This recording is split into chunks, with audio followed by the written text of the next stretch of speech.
ಎಲ್ಲರಿಗೂ ನನ್ನ ನಮಸ್ಕಾರಗಳು. ಜೈ ಭೀಮ್, ಜೈ ಭೀಮ್, ಜೈ ಜೈ ಭೀಮ್. ಸ್ವಲ್ಪ ಜೋರಾಗಿ ಧ್ವನಿಯಲ್ಲಿ ಎತ್ತಿ ಸರ್. ಈಗ ನಡೀತಾರೆ ನೋಡಿರ್ಬೋದು. ಇವತ್ತು ರಾಜ್ಪಾಲ್ ಏನು ಇವತ್ತು ಪ್ರಾಸಿಕ್ಯೂಷನ್ ಕೊಟ್ಟಿದ್ದಾರೆ, ಅದು ಸಂವಿಧಾನ ವಿರೋಧ ಕೊಟ್ಟಿರೋದು. ಇವತ್ತು ಬಾಬಾ ಸಾಹೇಬ್ ಅಂಬೇಡ್ಕರ್ ಬಿಜೆಪಿ ಸರ್ಕಾರ 2014 ಬಂದಾದ್ಮೇಲೆ ಒಬ್ಬ ಕೇಂದ್ರದ ಮಂತ್ರಿ ಅನಂತ್ ಕುಮಾರ್ ಹೆಗಡೆ ಅವರು ನಮ್ಮರಾಜ್ಯದವರೇ ಅವ್ರೇನಂದ್ರು, ನಮ್ಮ ಬಿಜೆಪಿ ಸರ್ಕಾರ ಕೇಂದ್ರದಲ್ಲಿ ಬಂದಿರದೆ ಸಂವಿಧಾನ ಬದಲಾವಣೆ ಮಾಡಕ್ಕಂತ ಏನಿದ್ರು ತಮ್ಗೆಲ್ಲ ಗೊತ್ತಿರೋದು. ಹಾಗಾಗಿ ಇವತ್ತು ಬಾಬಾ ಸಾಹೇಬ್ ಅಂಬೇಡ್ಕರ್ ಸಂವಿಧಾನ ಕೊಟ್ಟಿಲ್ಲ ಅಂದ್ರೆ ನೀವು ಅಲ್ಲಿ ನಿಲ್ಲಕ್ಕಾಗ್ತಲ್ಲ, ನಾವು ಇಲ್ಲಿ ನಿಲ್ಲಕ್ಕಾಗ್ತಲ್ಲ. ಬಾಬಾ ಸಾಹೇಬ್ ಅಂಬೇಡ್ಕರ್ ಸಂವಿಧಾನ ಕೊಟ್ಟಿದ್ದ ಕಾರಣಕ್ಕೆ ನಾವೆಲ್ಲ ಇವತ್ತು ನಮ್ಮ ಹಕ್ಕಕ್ಕೆ ನಾವು ಫೈಟ್ ಮಾಡ್ತಾ ಇರೋದು. ಹಾಗಾಗಿ ಜೋರಾಗಿ ಧ್ವನಿಯಲ್ಲಿ ಹೇಳಿ ಜೈ ಭೀಮ್, ಜೈ ಭೀಮ್, ಜೈ ಭೀಮ್, ಜೈ ಜೈ ಭೀಮ್.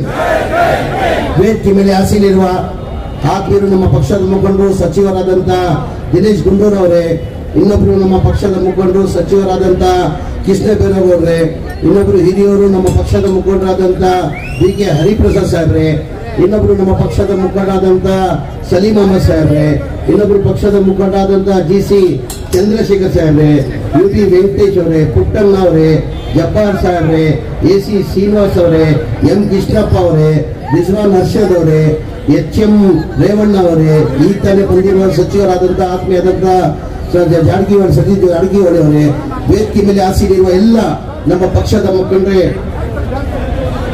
ನೋಡಿ ಇರ್ಲಿ ಎಲ್ಲ ನಮ್ಮ ಪಕ್ಷದ ಎಲ್ಲ ಮುಖಂಡರೇ, ಇಲ್ಲಿ ಎಲ್ಲ ಆದ್ಮೇಲೆ ಇವತ್ತು ತಮಗೆಲ್ಲ ಗೊತ್ತಿದ್ದಂಗೆ ಈ ಪ್ರತಿಭಟನೆ ಇಡೀ ರಾಜ್ಯದಲ್ಲಿ ಕಾಂಗ್ರೆಸ್ ಪಕ್ಷ ವತಿಯಿಂದ ಪ್ರತಿಭಟನೆಯನ್ನ ನಾವು ಹಮ್ಮಿಕೊಂಡಿದ್ದೀವಿ. ಏನು ಪ್ರಾಸಿಕ್ಯೂಷನ್ ಇವತ್ತು ಮಾನ್ಯ ರಾಜ್ಪಾಲ್ರು ಇವತ್ತು ಪ್ರಾಸಿಕ್ಯೂಷನ್ ಅನ್ನ ಒಬ್ಬ ಪ್ರೈವೇಟ್ ಕಂಪನಿ ದೂರ ಮೇಲೆ ಪ್ರಾಸಿಕ್ಯೂಷನ್ ಹಾಕೊಂಡು ಕೊಟ್ಟಿದ್ದಾರೆ. ಅದು ಹಿನ್ನೆಲೆಯಲ್ಲಿ ನಾವು ಇಡೀ ರಾಜ್ಯದಲ್ಲಿ ಪ್ರತಿಭಟನೆಯನ್ನ ಹಮ್ಮಿಕೊಂಡಿರೋದು. ತಮಗೆಲ್ಲ ಗೊತ್ತಿದ್ದಂಗೆ ಇದು ಮಾನ್ಯ ಮುಖ್ಯಮಂತ್ರಿಗಳ ಪಾತ್ರ ಏನೇನು ಇಲ್ಲ. ಇದು ಬೇಕಂತ ಷಡ್ಯಂತ್ರ ಮಾಡಿ ಈಗ ರಾಜ್ಪಾಲ್ ಕಚೇರಿನ ಬಿಜೆಪಿ ಕಚೇರಿ ಮಾಡ್ಕೊಂಡು ಬೇಕಂತಾನೆ ಇದು ಪ್ರಾಸಿಕ್ಯೂಷನ್ ಸ್ಯಾಂಕ್ಷನ್ ಮಾಡಿರೋದು ತಮ್ಗೆಲ್ಲ ಗೊತ್ತಿರೋದೇ ವಿಚಾರ. ಇದನ್ನು ಮುಖ್ಯಮಂತ್ರಿ ಪಾತ್ರ ಏನಿದೆ ಅಂತ ತಮ್ಗೆಲ್ಲ ಕೇಳಕ್ ನಾನು ಬಯಸ್ತಾ ಇದ್ದೀನಿ. ಮಾನ್ಯ ಬಿಜೆಪಿ ಮುಖಂಡರಿರ್ಲಿ, JDS ಮುಖಂಡರಿಗಿರ್ಲಿ, ಮಾನ್ಯ ಮುಖ್ಯಮಂತ್ರಿ ಪಾತ್ರ ಏನಿದೆ, ಈ ಜಗ ಏನ್ ಮೂಡ ಜಗ ಏನಿವತ್ತು ಮುಖ್ಯಮಂತ್ರಿ ಮೇಲೆ ಆರೋಪ ಮಾಡಿದ್ದಾರೆ, ಆ ಜಗನ 1937 1935 ದೇವರಾಜ್ ಅವ್ರ ತಂದೆ ಅವರು ಆಕ್ಷನ್ ಅಲ್ಲಿ ಸ್ವಾತಂತ್ರ್ಯ ಪಡೆದ ಮುಂಚೆ ಬ್ರಿಟಿಷ್ ಕಾಲದಲ್ಲಿ ಸ್ವಾತಂತ್ರ್ಯ ಪಡೆದ ಮುಂಚೆನೆ ₹1 DC ಆಕ್ಷನ್ ನಲ್ಲಿ ₹1 ಕೊಂಡ್ಕೊಂತಾರೆ. ಅದಾದ್ಮೇಲೆ ಅವ್ರು 3 ಜನ ಮಕ್ಕಳು ಇರ್ತಾರೆ. 3 ಜನ ಮಕ್ಕಳಲ್ಲಿ ಒಬ್ಬ ದೇವರಾಜ್ ಅಂತ ಮಗನ್ಗೆ ಈ ಭಾಗ ಹೋಗ್ತದೆ, ಈ ಪಾಲು ಅವನ್ಗೆ ಹೋಗ್ತದೆ. 3 ಎಕರೆ 16 ಗುಂಟೆ ಏನ್ ಮೂಡ ಜಾಗ ಇದೆ ಅವ್ರು ಹೋಗ್ತದೆ. ಅವ್ರೇನ್ ಮಾಡ್ತಾರೆ, ಮಲ್ಲಿಕಾರ್ಜುನ ಅಂತ ಮನೆ ಸಿದ್ದರಾಮಯ್ಯ ಅವರು ಬಾಮೇದ ಮಲ್ಲಿಕಾರ್ಜುನಗೆ 2004 ಮಲ್ಲಿಕಾರ್ಜುನ ಕೊಡ್ತಾರೆ. ಮಲ್ಲಿಕಾರ್ಜುನ ಅವ್ರು ತಗೊಂಡು ಡಿನೋಟಿಫೈ ಮಾಡಿ 2010 ಆ ಅಕ್ಕನ ಹೆಸರು ಕೊಡ್ತಾರೆ, ಗಿಫ್ಟ್ ಮಾಡ್ತಾರೆ. ಅವ್ರ ಅಕ್ಕನ ಹೆಸರಲ್ಲಿ ಗಿಫ್ಟ್ ಮಾಡ್ತಾರೆ. ಅದಾದ್ಮೇಲೆ ಮೂಡಾದವ್ರು ಏನ್ ಮಾಡ್ತಾರೆ, ಇವ್ರದೇ ಜಾಗ ಅಲ್ಲಿ 3 ಎಕರೆ 16 ಗುಂಟೆದಲ್ಲಿ ಮೂಡಾದವರು ಲೇಔಟ್ ಗಮನಕ್ಕೆ ತಂದಾರೆ, ನೋಟಿಸ್ ಕೊಡ್ತಾರೆ, ಸೈಡ್ ಮಾಡಿ ಸೈಡ್ಗಳು ಹಂಚ್ಬಿಡ್ತಾರೆ. ಒತ್ತಾದ್ಮೇಲೆ ಪತ್ರ ಬರೀತಾರೆ, ಈ ತರ ನಮ್ಮ ಜಾಗದಲ್ಲಿ ನೀವು ಸೈಡ್ ಮಾಡಿ ಹಂಚ್ಬಿಟ್ಟಿದ್ದೀರಾ, ನಮ್ ನ್ಯಾಯನ ಕೊಡಿ, ಪರಿಹಾರ ಕೊಡಿ ಅಂತ ಕೇಳ್ಕೊಂತಾರೆ. ಮನೆ ಸಿದ್ದರಾಮಯ್ಯ ಕಾಲದಲ್ಲಿ ಪರಿಹಾರ ಕೊಡಲ್ಲ. 2020 ಮನೆ ಬಸವರಾಜ ಬೊಮ್ಮಾಯಿ ಅವರು ಮುಖ್ಯಮಂತ್ರಿ ಆಗಿರ್ತಾರೆ. ಅವ್ರ ಕಾಲದಲ್ಲಿ ಬಿಜೆಪಿ ಸರ್ಕಾರದಲ್ಲಿ ಸಿದ್ದರಾಮಯ್ಯ ಅವರು ಮುಖ್ಯಮಂತ್ರಿ ಇರೋಲ್ಲ, ಅವ್ರ ಕಾಲದಲ್ಲಿ ಇವ್ರಿಗೆ ಅನ್ಯಾಯ ಆಗ್ಬಿಟ್ಟೆ ಅಂತ ಹೇಳ್ಬಿಟ್ಟು ತೀರ್ಮಾನ ತಗೊಂಡು 14 ಸೈಡ್ ಅನ್ನ ಕೊಡ್ತಾರೆ. ಬರೀ 14 ಸೈಡ್ ಇಲ್ಲ, 125 ಸೈಡ್ ಅಲ್ಲಿ 125 ಸೈಡ್ ಅಲ್ಲಿ 14 ಸೈಡ್ ಅನ್ನ ಕೊಡ್ತಾರೆ. 14 ಸೈಡ್ ಅನ್ನ ಕೊಡ್ತಾರೆ. ಮತ್ತೆ ಮುಖ್ಯಮಂತ್ರಿ ಪಾತ್ರ ಏನಿದೆ, ನಮ್ಮ ಸರ್ಕಾರದಲ್ಲಿ ಆಯ್ತಾ, ಸಿದ್ದರಾಮಯ್ಯ ಮುಖ್ಯಮಂತ್ರಿ ಇರುವಾಗ ಆಯ್ತಾ, ಅವ್ರ ಜಾಗ ಸೈಡ್ ಆಲ್ಟರ್ನೇಟ್ ಕೊಡ್ಬೇಕಾಗಿತ್ತು, ಸೈಡ್ ಕೊಟ್ಟಿದ್ದಾರೆ. ಸುಪ್ರೀಂ ಕೋರ್ಟ್ ಆದೇಶ ಇದೆ, ಯಾವ್ಯಾವ ಮೂಡದಲ್ಲಿ ಸೈಡ್ ಅಕ್ವೈರ್ ಮಾಡ್ತೀವಿ, ಯಾರಿಗಾರ ಇದ್ದಿದ್ರೆ 50-50 ಶೇರಿಂಗ್ ಅಂತ ಕೊಡ್ತಾರೆ. ಇದು 50-50 ಶೇರಿಂಗು 50-50 ಲೆಕ್ಕನೂ ಬರಲ್ಲ, ಅದಕ್ಕಿಂತ ಕಡಿಮೆ ತಗೊಂಡಿದ್ದಾರೆ. ಬೇಕಂತ ಇವರು ಸಿದ್ದರಾಮಯ್ಯ ಅವರು ಪಾಪ್ಯುಲಾರಿಟಿ ಸಹಿಸ್ತಾರೆ, ಏನಾರ ಮಾಡಿ ಸರ್ಕಾರ ತೆಗಿಬೇಕಂತ ಪ್ರಯತ್ನ ಮಾಡ್ತಾರೆ. ಮನೆ ಕೃಷ್ಣ ಬೈರೇಗೌಡರು ಹೇಳ್ದಂಗೆ ಇಡೀ ದೇಶದಲ್ಲಿ 450 ಮೇಲೆ MLA-ಗಳನ್ನ ದುಡ್ಡು ಕಟ್ ಖರೀದಿ ಮಾಡಿದ್ದಾರೆ. ಒಬ್ಬೊಬ್ಬ MLA-ಗೆ ಎಷ್ಟು ದುಡ್ಡು ಕಟ್ ಖರೀದಿ ಮಾಡಿದ್ರು ಅಂತ ಮನೆ ಕೃಷ್ಣ ಬೈರೇಗೌಡರು ಹೇಳಿಲ್ಲ. ಒಬ್ಬೊಬ್ಬ MLA-ಗೆ ಕನಿಷ್ಠ 20 ನಮ್ಮಲ್ಲಿ ನೋಡಿರುವುದ 2008 ಯಾವತ್ತೂ ಬಿಜೆಪಿಗೆ ಮ್ಯಾಂಡೇಟ್ ಕರ್ನಾಟಕ ರಾಜ್ಯದ ಜನ ಮ್ಯಾಂಡೇಟ್ ಕೊಟ್ಟಿಲ್ಲ, ಯಾವತ್ತೂ ಮ್ಯಾಂಡೇಟ್ ಬಂದಿಲ್ಲ ಅವ್ರಿಗೆ. 2010 ಅದು 2008 110 ಸೀಟ್ ಬರೋ ಕಾರಣ ಯಾರು? ಇದೇ ಕುಮಾರಸ್ವಾಮಿ ಅವರು. ಕುಮಾರಸ್ವಾಮಿ ಅವರು 2020 ಅಂತ ಹೇಳ್ಬಿಟ್ಟು ಕುಮಾರಸ್ವಾಮಿ 20 ತಿಂಗಳು ಆದ್ಮೇಲೆ ಕುಮಾರಸ್ವಾಮಿ ಅವರು ಯಡಿಯೂರಪ್ಪಗೆ ಬಿಟ್ಕೊಡ್ಬೇಕಾಗಿತ್ತು. ಯಡಿಯೂರಪ್ಪ ಬಿಟ್ಕೊಟ್ಟಿಲ್ಲ ಕಾರಣಕ್ಕೆ ರಾಜ್ಯದಲ್ಲಿ ಒಂದು ಮೆಸೇಜ್ ಹೋಯ್ತು, ಇಲ್ಲಪ್ಪ ಜನತಾದಳ ಇವ್ರಿಗೆ ಅನ್ಯಾಯ ಮಾಡಿದ್ದಾರೆ, ಇವ್ರು ನ್ಯಾಯ ಕೊಡ್ಬೇಕಂತ ಹೇಳ್ಬಿಟ್ಟು, ಇವ್ರಿಗೆ ಅನ್ಯಾಯ ಆಗಿದೆ ಅಂತ ಹೇಳ್ಬಿಟ್ಟು ಇಡೀ ರಾಜ್ಯದಲ್ಲಿ ಒಂಥರ ಸಿಂಪತಿ ಹೋಯ್ತು. ಆ ಸಿಂಪತಿಯಲ್ಲಿ ಎಷ್ಟು ಗೆದ್ದಿದ್ದು? 110 ಸೀಟ್ ಗೆದ್ದಿದ್ದವರು. ಮ್ಯಾಜಿಕ್ ನಂಬರ್ ಅವ್ರಿಗೆ 113 ಬಂದಿಲ್ಲ, ಯಾವತ್ತೂ ಜನ ಮ್ಯಾಂಡೇಟ್ ಕೊಟ್ಟಿಲ್ಲ. ಆಪರೇಷನ್ ಕಮಲ ಮುಖಾಂತರ ಅವ್ರ ಸರ್ಕಾರನ ರಕ್ಷಣೆ ಮಾಡಿದ್ರು. ಇವತ್ತು ಏನ್ ನಮ್ಮ ಮೇಲೆ ಇದು ನ್ಯಾಯಬದ್ಧ ಆಗಿರೋದು ನೋಡೋದು ಏನ್ ಮಾನ್ಯ ಮುಖ್ಯಮಂತ್ರಿಗಳು ಇವ್ರ ಮೇಲೆ ಆರೋಪ ಮಾಡ್ತಾ ಇದ್ರ, ಅದು ನ್ಯಾಯಬದ್ಧ ಆಗಿರೋದು ಯಾವುದು ಇದರಲ್ಲಿ ಮುಖ್ಯಮಂತ್ರಿ ಪಾತ್ರ ಇಲ್ಲ. 2008 ಏನ್ ರಾಜ್ಯದ ಜನ 110 ಸೀಟ್ ಇವ್ರನ್ನ ಇಲ್ಲ, ನಾವು ಜನತಾದಳ ಸರ್ಕಾರ ನೋಡಾಗಿದೆ, ಬಹಳ ಸತಿ ಕಾಂಗ್ರೆಸ್ ಸರ್ಕಾರ ನೋಡಾಗಿದೆ, ಎಲ್ಲರಿಗಿಂತ ಹೆಚ್ಚಾಗಿ ಒಳ್ಳೆ ಸರ್ಕಾರ ಕೊಡಬಹುದಂತ ಜನ ನಿರೀಕ್ಷೆ ಇಟ್ಕೊಂಡು 110 ಸೀಟ್ ಗೆದ್ರು, ಆಪರೇಷನ್ ಕಮಲ ಮಾಡ್ಕೊಂಡು ಸರ್ಕಾರನ ರಚನೆ ಮಾಡಿದ್ರು. ಇವತ್ತು ನಮ್ಮ ಮೇಲೆ ಏನ್ ಆರೋಪ ಮಾಡ್ತಾರೆ ಮಾತ್ರ ವಿಜೇಂದ್ರ ಅವರಿಗೆ ನೇರವಾಗಿ ಕೇಳಕ್ ಬಯಸ್ತಾ ಇದ್ದೀನಿ. ಇವತ್ತು ಏನ್ ಪಾತ್ರ ಇಲ್ಲದಲ್ಲಿ ನಮ್ಮ ಮೇಲೆ ತಾವು ಆರೋಪ ಹೊಡ್ತಾ ಇದ್ದಿಲ್ಲ. ವಿಜೇಂದ್ರ ಅವರೇ, ಇಡೀ ದೇಶದಲ್ಲಿ ಯಾರನ್ನ ಮುಖ್ಯಮಂತ್ರಿ ಸ್ಥಾನದಲ್ಲಿ ಇಟ್ಕೊಂಡು ಜೈಲಿಗೆ ಹೋಗ್ತಾ ಇದ್ದಾರೆ ಅಂದ್ರೆ ನಿಮ್ಮ ಅಪ್ಪಾಜಿ ಯಡಿಯೂರಪ್ಪ ಅವರು, ಅವರೊಬ್ಬರೇ ಅಲ್ಲ, ಅದ್ರ ಜೊತೆಯಲ್ಲಿ 9 ಜನ ಮಂತ್ರಿಗಳು ಜೈಲು ಹೋಗಿರೋದು. 9 ಜನ ಮಂತ್ರಿಗಳು ಜೈಲು ಹೋಗಿರೋದು. ಇವತ್ತು ನಮ್ಮ ಮೇಲೆ ಹೇಳ್ತಾ ಇದ್ರ ಇಷ್ಟೇ ಇವ್ರು ಏನಕ್ಕೆ ಸಹಿಸಕ್ ಆಗ್ತಾ ಇಲ್ಲ ಅಂದ್ರೆ, ಇವತ್ತು ನಾವು ಅಲ್ಲಿ 5 ಗ್ಯಾರಂಟಿ ಇವ್ರೇನು ನಿರೀಕ್ಷೆ ಇಟ್ಟಿರಲಿಲ್ಲ.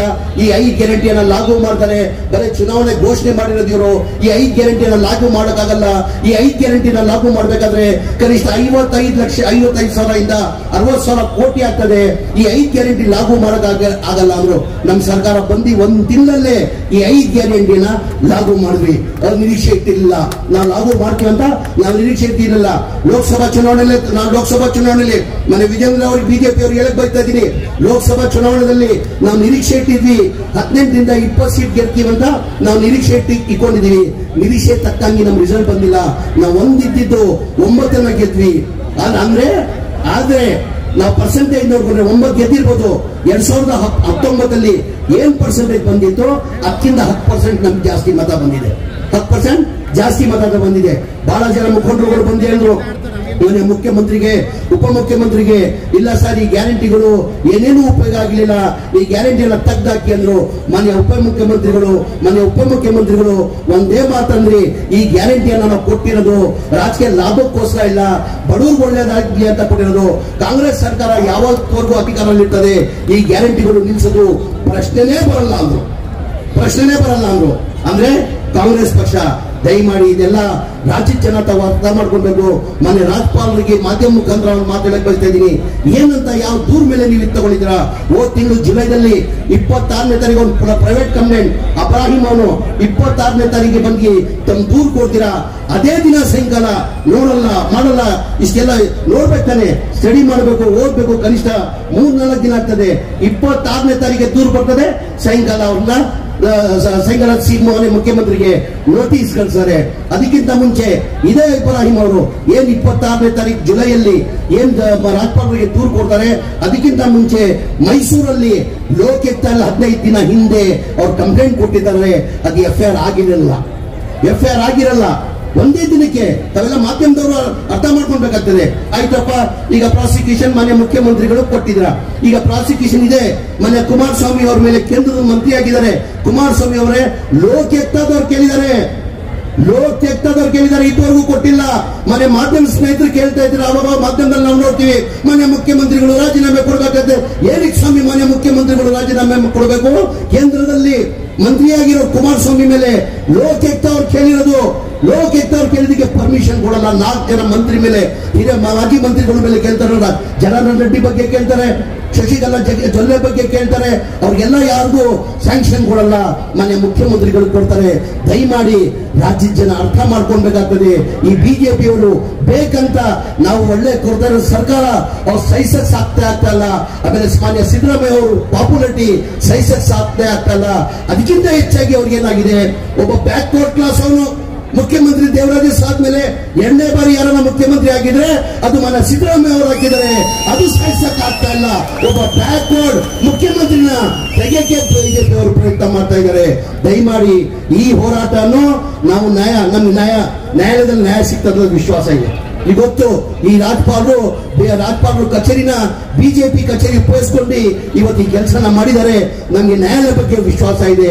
ಇವತ್ತು ನ್ಯಾಯಾಲಯದಲ್ಲಿ ನಮ್ಗೆ ವಿಶ್ವಾಸ ಸಿಗ್ತದಂತ, ನ್ಯಾಯಾಲಯದಲ್ಲಿ ನಮ್ಗೆ ನ್ಯಾಯ ಸಿಗ್ತದಂತ ನನ್ ವಿಶ್ವಾಸ ಇಟ್ಕೊಂಡು ಏನಾರ ಮಾಡಲಿ ಬಿಜೆಪಿ ಅವರು, ಜನತಾ ದಳದಲ್ಲಿ ಏನಾರ ಮಾಡಲಿ, ಸಿದ್ದರಾಮಯ್ಯನ ಮುಖ್ಯಮಂತ್ರಿ ಆಗಿಳಿಸಕ್ಕೆ ಸಾಧ್ಯ ಇಲ್ಲ.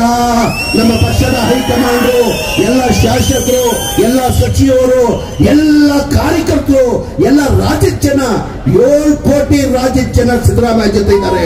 ಮಾನ್ಯ ರಾಜ್ಯಪಾಲರಿಗೆ ಒಂದು ಮಾತು ಹೇಳಕ್ ಬಯಸ್ತಾ ಇದೀನಿ. ಇವತ್ತು ಯಾರೋ ಮಾತು ಕೇಳಿಬಿಟ್ಟು ಈ ತರ ತೀರ್ಮಾನ ತಗೊಂಡಿದ್ದೀರ ನಾವು. ಏನಾರ ಗಲಾಟೆ ಆಗಿ ಅಲ್ಲೇನಾರಾದ್ರೆ ರಾಜ್ಯಪಾಲರು ಜವಾಬ್ದಾರಿ ಆಗ್ತಾರೆ. ರಾಜ್ಯಪಾಲರು ಇದಕ್ಕೆ ಜವಾಬ್ದಾರಿ ಆಗ್ತಾರೆ. ಜನ ಸುಮ್ಕೂರಲ್ಲ, ಕರ್ನಾಟಕ ರಾಜ್ಯದ ಜನ ಸುಮ್ಕೂರಲ್ಲ. ಅದ್ ಹೇಳ್ತಾ ನಮ್ಗೆ ನ್ಯಾಯಾಲಯ ಬಗ್ಗೆ ವಿಶ್ವಾಸ ಇದ್ದಿದ್ದ ಕಾರಣಕ್ಕೆ ನ್ಯಾಯಾಲಯದಲ್ಲಿ ನಮ್ಗೆ ವಿಶ್ವಾಸ ಇಟ್ಕೊಂಡು ನಾನು ಮಾತು ಮುಗಿಸ್ತೀನಿ. ಜೈ ಹಿಂದ್, ಜೈ ಕರ್ನಾಟಕ.